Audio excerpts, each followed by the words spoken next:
Mes amis, bonjour. Eh bien, nous avons changé de décor pour ce chaos global hebdomadaire. Édouard, nous sommes au siège du Courrier des Stratèges à Abbeville, sous-préfecture de la Somme. Arrête de taper sur le sol avec tes talons, Édouard.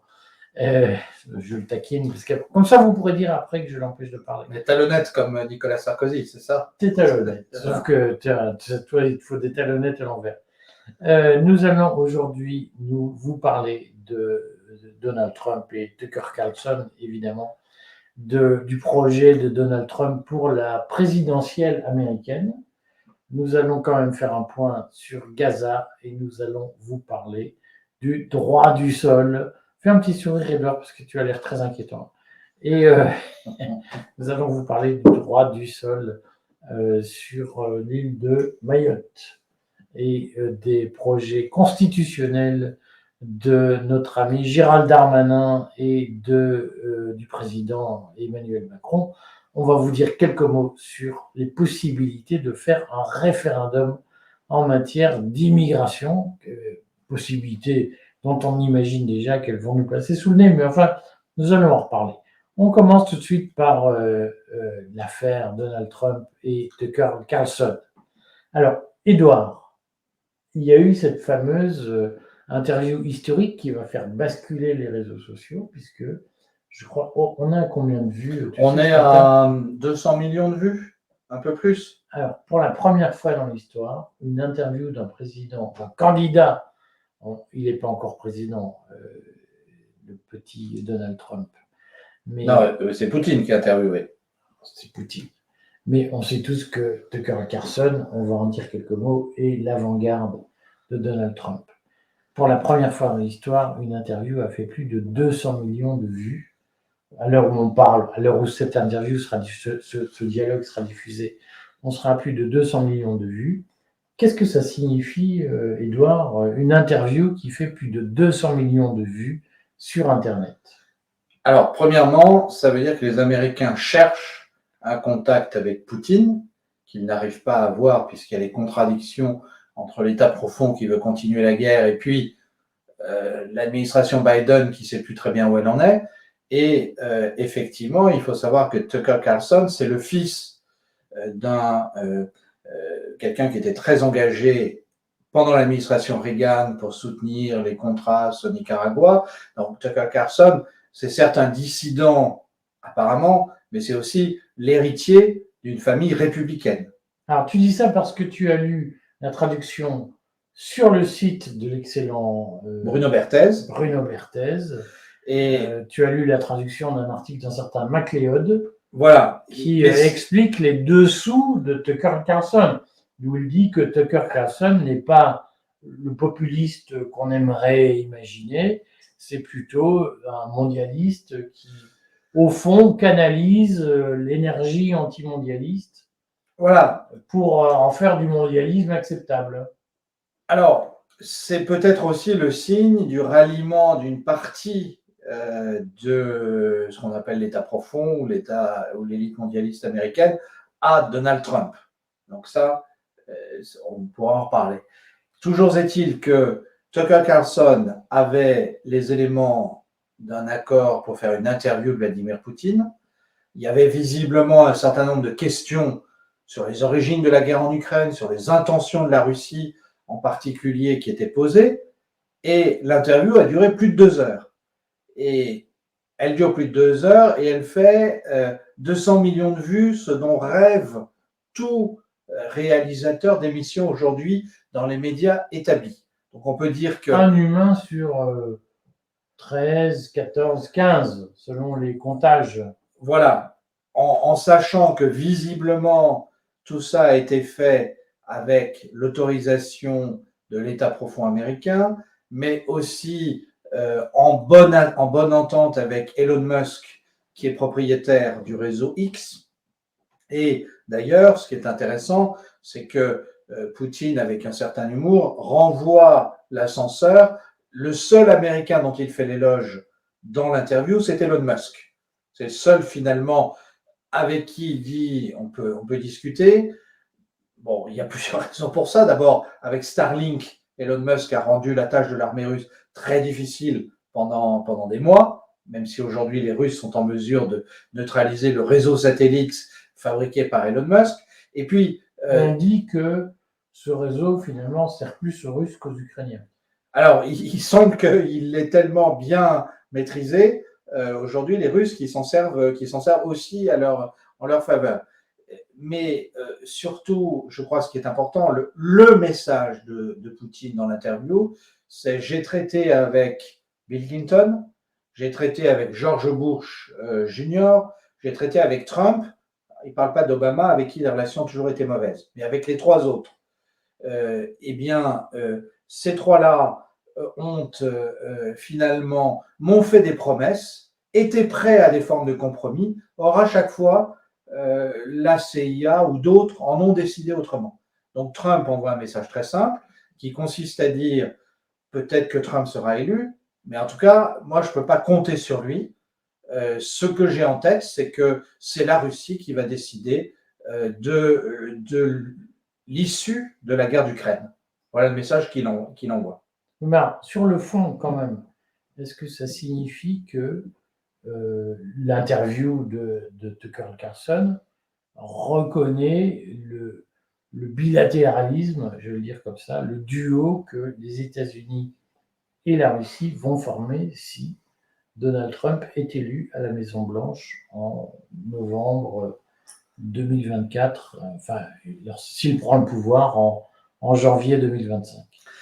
Ce qui est clair, c'est que le discours de Vladimir Poutine est très sévère sur les autres, en Occident, entendons-nous. Par exemple, il dit ouvertement que les élites allemandes actuelles, les gouvernants allemands actuels sont incompétents. Donc, il ne reste qu'un interlocuteur, ce sont les Américains, mais il pose la question aux Américains, il leur dit, qui gouverne les États-Unis? Est-ce que c'est le président élu ou est-ce que c'est ce que certains appellent l'État profond, ce que d'autres appelleront finalement le complexe militaro-industriel? Et donc, Poutine pose la question très clairement pour dire, dans l'immédiat, je n'ai pas la réponse, dans l'immédiat, je continue la guerre et c'est moi qui déciderai, puisqu'après tout, historiquement, l'Ukraine est russe. En même temps, il n'est pas certain que ce soit l'intérêt de la Russie d'intégrer toute l'Ukraine actuellement. Nous en déciderons en fonction de facteurs historiques, mais aussi de facteurs politiques immédiats. Est-ce que ça signifie que, d'une façon ou d'une autre, dans l'esprit de Poutine, il y a déjà un scénario de sortie de la guerre en Ukraine et à quel prix? Alors, il est certain, et je crois que c'est la grande crainte d'une partie de l'establishment américain, c'est que si Donald Trump était élu, à ce moment-là, il y aurait vraisemblablement rapidement une tentative de conciliation et d'accord sur l'Ukraine. Or, vu l'état des opérations militaires, on n'imagine pas autre chose que la reconnaissance par les États-Unis de l'annexion par la Russie d'une partie des territoires. Ensuite, imaginons que ce ne soit pas Donald Trump, puisque les choses restent très, très incertaines malgré tout. Eh bien, le message que Poutine envoie, c'est « je veux bien traiter, mais en mars 2022, j'ai retiré mes troupes de Kiev à votre demande en vue de signer l'accord d'Istanbul avec l'Ukraine, et au lieu de me savoir gré de ce geste de bonne volonté, vous avez dit à ce moment-là aux Ukrainiens de ne pas signer. Donc, est-ce que je peux avoir confiance en vous? Non.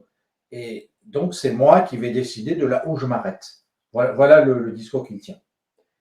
En l'état, on a évoqué l'interview de Tucker Carlson avec Poutine, qui a fait, d'une façon ou d'une autre, date dans l'histoire.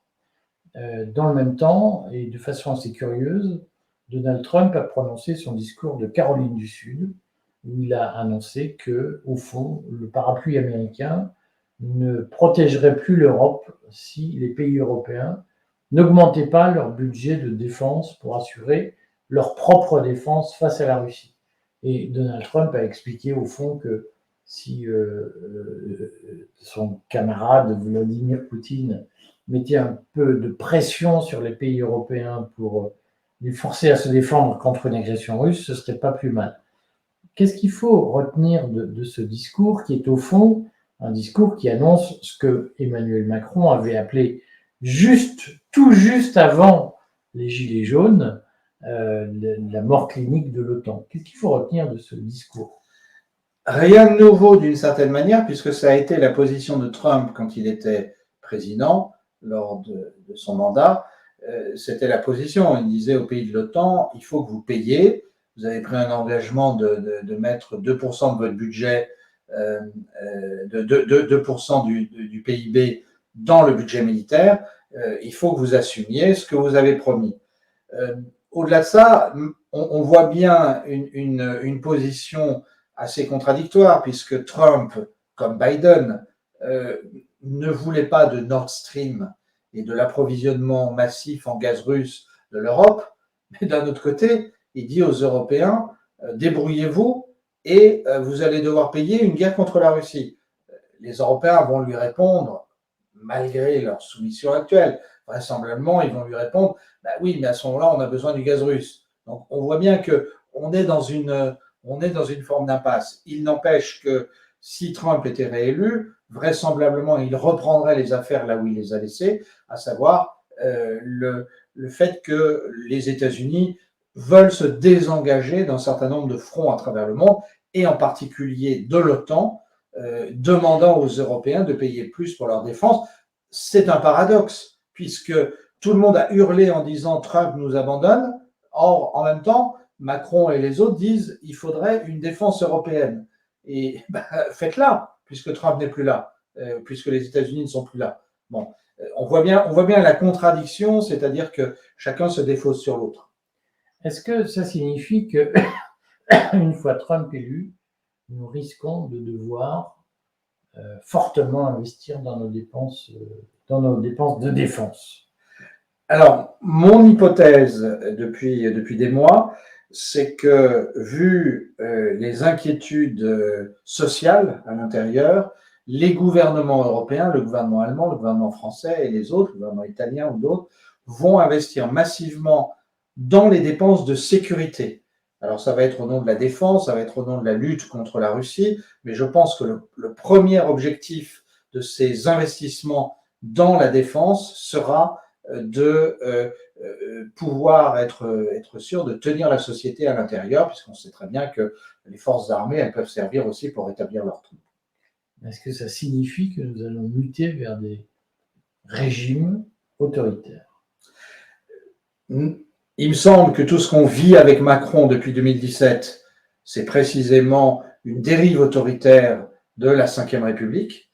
Et je ne serais pas étonné que dans une situation de crise économique créée par la guerre d'Ukraine et d'autres facteurs, dans une situation où les gouvernements européens sont de plus en plus mis sous pression, après tout, les investissements dans le secteur de la défense soient le moyen d'essayer de tenir la société. Ça durera ce que ça durera. Mais en tout cas, ça me semble être la logique. Alors, on en profite pour parler des affaires intérieures françaises qui finalement ne chôment pas, qui intéressent d'ailleurs, à mon avis, beaucoup nos lecteurs, nos éditeurs. C'est notamment la crise à Mayotte. Alors, ça fait depuis plusieurs semaines maintenant qu'en réalité, Mayotte, à bas bruit, occupe le devant de l'actualité, que lorsque le cartel de la presse subventionnée accepte de s'occuper des problèmes des dom-toms. On sait qu'il y a une crise de l'eau potable à Mayotte depuis plusieurs mois maintenant, qui finalement n'a pas beaucoup intéressé les médias. C'est quand même extraordinaire qu'une partie du territoire français ne soit plus approvisionnée normalement en eau potable et que cela ne suscite aucune forme d'inquiétude de la part des médias officiels, des médias que l'État finance, rappelons-le, l'État finance des médias pour que ces médias disent ce que l'État a envie d'entendre. Nous n'en faisons pas partie, nous sommes indépendants. Et donc, on découvre quand même qu'à Mayotte, le ministre de l'Intérieur, finalement, après des espèces de comités de salut public locaux, puisque à Mayotte, il y a des comités citoyens qui ont pris le pouvoir, qui occupent des ronds-points, qui occupent des carrefours de route, qui finalement mènent la sécurité publique à la baguette là où l'État est en faillite. Eh bien, à Mayotte, le ministre de l'Intérieur se déplace et annonce que pour juguler l'immigration sauvage venue des des alentours, notamment des Comores, eh bien, on va rétablir le droit du sol. On rappelle qu'en France, pour devenir français, il faut avoir des parents nés en France, même s'ils sont étrangers. Et Gérald Darmanin, après un échec cuisant sur sa loi sur l'immigration qui a fait l'objet de 49.3 après des promesses d'adoption démocratique, a finalement été censuré par le Conseil constitutionnel pour ses violations du droit international et du bloc de constitutionnalité. Donc, Gérald Darmanin, après cet échec cuisant sur la loi sur l'immigration, se déplace à Mayotte pour expliquer que nous allons y instaurer le droit du sang, c'est-à-dire la possibilité de devenir français réservé aux parents français, aux enfants nés de parents français, c'est-à-dire qu'aujourd'hui, les enfants nés sur le sol français, mais de parents étrangers, ne pourront plus devenir français. C'est une révolution dans notre ordre juridique. Il y a une très longue discussion qui s'est fait jour sur comment faire passer dans la Constitution cette réforme, cette révolution du droit de la nationalité. On le rappellera, il y a aujourd'hui, pour ceux qui sont un peu ignorants de ces questions, et c'est bien légitime parce que c'est devenu compliqué, mais pour ceux qui sont ignorants, il y a deux façons de réformer la Constitution. Il y a la loi constitutionnelle qui est adoptée par le Congrès, c'est-à-dire le Sénat et l'Assemblée nationale réunis qui votent à la majorité qualifiée, c'est-à-dire à la majorité des 2/3, un texte adopté de façon identique par l'Assemblée et par le Sénat, procédure complexe. Et puis il y a le référendum. On sait que beaucoup de gens demandaient le référendum sur le droit de la nationalité, le droit de devenir français. Et de façon assez étonnante, Emmanuel Macron, qui a nourri d'intenses réflexions sur la place du référendum, eh bien, ne semble pas imaginer aujourd'hui un référendum sur le passage du droit du sang sur le passage du droit du sol au droit du sang.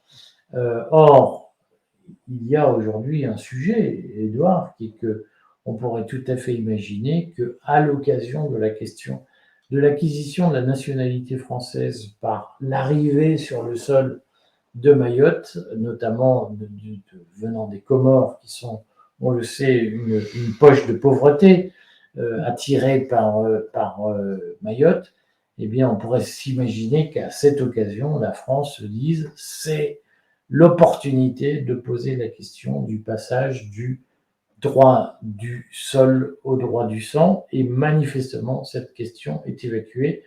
Est-ce que si on organisait un référendum sur le droit du sang, c'est-à-dire la réservation du droit de devenir français aux seuls parents, enfin aux seuls enfants nés de parents français, est-ce qu'on peut imaginer qu'un référendum de ce type consacrerait le droit du sang?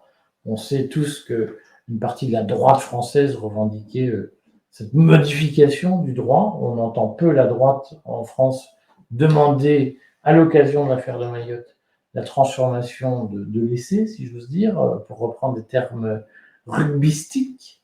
Est-ce que si Emmanuel Macron organisait un référendum sur le passage au droit du sang, est-ce qu'il y aurait une majorité de Français favorable à ce droit du sang? C'est difficile de le savoir à cause des conditions politiques. C'est-à-dire qu'on oublie que dans un référendum, il y a non seulement la question, mais il y a la question de savoir qui pose cette question-là. Et moi, j'imagine un scénario où Macron organise le référendum que tu dis, avec les bons arguments invoqués par Darmanin, par lui-même, etc., mais où la gauche se réveille, soit capable de mobiliser et dise on n'en veut pas aussi parce que c'est Macron qui pose la question. Après tout, le référendum constitutionnel de 2005 sur l'Europe, il a aussi été perdu parce que c'était Chirac qui posait la question et que les Français étaient, au bout de 10 ans, étaient lassés de Jacques Chirac. Donc c'est difficile à dire. Moi, ce qui me frappe dans cette affaire, c'est d'abord que la question du droit du sang soit réveillée à propos de Mayotte, c'est-à-dire qu'on est aux marges du territoire français. Aux marges de l'Empire. Et aux marges on pourrait dire effectivement aux marges de l'Empire, mais au fond, nous avons un atout dans le monde actuel qui sont les territoires français aux marges de ce qu'a été l'Empire français, mais sur l'ensemble des océans. Nous avons les Antilles, nous avons la Guyane, nous avons pas simplement Mayotte, il y a tous les territoires au sud-est de l'Afrique, en Océanie, il y a la Polynésie, il y a la Nouvelle-Calédonie. Et on voit très bien que notre élite politique, qui est totalement absorbée par l'Union européenne, qui dépense 90% de son énergie dans l'Union européenne, elle est dépassée face à des questions comme ça. Parce que le problème de Mayotte, il n'est pas nouveau, ça fait des années que ça dure. Macron lui-même s'y est rendu. Enfin, donc, moi, je crois qu'on a un double problème. Le premier, c'est en France, on veut absolument une solution unique pour tout le monde. Peut-être qu'à Mayotte, il faut dire c'est le droit du sang. Est-ce qu'il faut le dire pour autant sur l'ensemble des gens qu'on accueille en France? Je n'en sais rien. Et à l'inverse, imaginons qu'on vote quelque chose sur le droit du sang, droit du sol. Est-ce qu'il faudrait que ce soit absolument uniforme? Est-ce que nous n'avons pas des intérêts pour faire venir un certain nombre de gens d'autres pays parce qu'il nous manque des compétences? Parce que je parle de ce sujet de manière un peu abstraite et loin finalement de la politisation du débat, mais parce qu'on voit bien que nos dirigeants traitent ça au jour le jour en fonction de ce qui se passe et finalement sans aucune ligne directrice. J'ai une vraie question dans le monde d'aujourd'hui. Le monde d'aujourd'hui n'est pas simplement européen, nous sommes enfermés dans l'Union européenne et qu'est-ce que nous envoyons comme signal vis-à-vis du reste du monde, vis-à-vis de l'Afrique francophone en particulier, lorsque nous disons nous voulons nous rétrécir sur notre territoire. On voit bien d'un autre côté que du point de vue économique, la France ne peut pas absorber un nombre de gens infini sans avoir plus de prospérité. Or, nous, comme par ailleurs, nous ne créons pas les conditions de la prospérité, le serpent se mord la queue. Donc, globalement, il me semble que l'opération Darmanin sur ce sujet, elle est très politicienne. Est-ce que ça signifie que, selon toi, le moment est venu d'organiser un référendum sur l'immigration? Oui, alors. Qui était le sujet? Quel sujet? Et on sait que, par exemple, Marine Le Pen rêve d'arriver à la présidence de la République et de le poser juste après. Je vois bien l'astuce d'Emmanuel Macron, qui est un bon tacticien. C'est un mauvais stratège pour défendre les intérêts de la France, mais c'est un bon tacticien pour défendre ses intérêts politiques en France. Et il se dit, pourquoi pas couper l'herbe sous le pied? On fait un référendum maintenant sur l'immigration, ça réglera la question, puis ça coupera l'herbe sous le pied de Marine Le Pen. Selon toi, si on organisait un référendum sur l'immigration, par exemple sur le thème droit du sol, droit du sang, qui est un thème tentant, qui est une porte ouverte, quelle serait la majorité qui se dégagerait? Alors, à première vue, on peut penser que c'est le droit du sang qui l'emporterait, avec un parti, une opinion majoritairement anti-immigrationniste. Mais encore une fois, si c'est Macron qui pose la question, moi, je serais prêt à parier aussi une énorme abstention. Et puis, il faut aussi mesurer les conséquences d'un tel référendum. Personnellement, je pense qu'on a été imprudent en matière d'immigration depuis 40 ans et qu'on aurait dû contingenter beaucoup plus les entrées. Mais une fois que les gens sont là, une fois que les gens, lorsque c'est la génération d'après, ont acquis la nationalité étrangère, est-ce qu'on va créer les conditions d'une quasi-guerre civile en leur disant finalement. Une remigration. Voilà, exactement. Moi, je ne suis pas certain que ce soit très, très malin à faire. Je pense qu'on a un vrai enjeu d'intégration massive d'un certain nombre de gens. Ça veut dire refonder l'école, ça veut dire repenser finalement toute notre politique économique. Est-ce que ça va être résolu par un référendum sur l'immigration? Il reviendra à dire quoi? Jusqu'à maintenant, on a ouvert largement, maintenant on ferme. Je voudrais être sûr qu'on tient, surtout que l'Europe va nous dire non mais c'est pas compatible avec Schengen, ce que vous avez fait voter par le peuple français. Comme on l'a vu à l'occasion de l'avis du Conseil constitutionnel sur la loi immigration. Sur le fond, quand même, Edouard, on voit que finalement, le ministère de l'Éducation nationale, quoique maltraité, il est maltraité. Alors, dans quel sens? Parce que ce n'est pas le budget qui lui manque. Il y a certes, mais il y a une telle instabilité ministérielle, une telle légèreté dans le choix des ministres. C'est sûr que Attal puis Amélie Oudéa-Castéra, ça a été assez grandiose. Et puis Nicole Belloubet. Alors, Madame Belloubet, oui, qui a failli être rectrice de Paris à la grande époque et qui maintenant se retrouve ministre de l'Éducation, après avoir été ministre de la Justice. Comment on explique qu'un ministre de la Justice devienne ministre de l'Éducation et avec quel projet aujourd'hui? Je crois que le gros problème que les uns et les autres ont en France, c'est que l'éducation nationale est une espèce de bateau ivre, enfin de paquebot ivre en fait. C'est une énorme machine que certains prétendent encore diriger depuis la rue de Grenelle. En fait, on sait bien que la durée de vie moyenne d'un ministre, je dis bien moyenne, à rue de Grenelle est de 2 ans et demi, et la durée d'application, enfin la durée nécessaire pour l'application d'une circulaire d'un ministre est de 3 ans. Donc en fait, un ministre est parti avant que ce qu'il a décidé soit mis en œuvre. Ça crée énormément de désarroi et d'incompréhension. La réalité, c'est qu'il faudrait largement décentraliser, donner le pouvoir de décision immédiate aux proviseurs, tout en fixant éventuellement des cadres qui sont importants. C'est une mesure qui suscite l'horreur des enseignants. Oui, sauf que les mêmes enseignants, en général, sont ceux qui, sur le terrain, ont une certaine idée de ce qu'il faut faire pour leurs élèves. Ce qui est terrible, c'est, par exemple, quand Gabriel Attal, avant de s'en aller à Matignon, disait qu'il faut des classes de niveau. Qu'est-ce que c'est que les classes de niveau? Comment on va les décréter? C'est la même chose dans tous les lycées de France. Les classes de niveau, on va les faire à Louis-le-Grand ou à Henri IV, où ça sera le quantième de différence entre ceux qui seront reçus à Polytechnique et ceux qui seront reçus à l'école centrale. Et puis, on va les faire dans un lycée du Gers ou du Dauphiné, où là, au contraire, il y aura des vraies différences sociales. Tout ça n'est pas très sérieux. On ne peut pas avoir un seul instrument de mesure pour l'ensemble de la France, ce qui ne veut pas dire qu'on n'ait pas des principes pour l'ensemble de la France.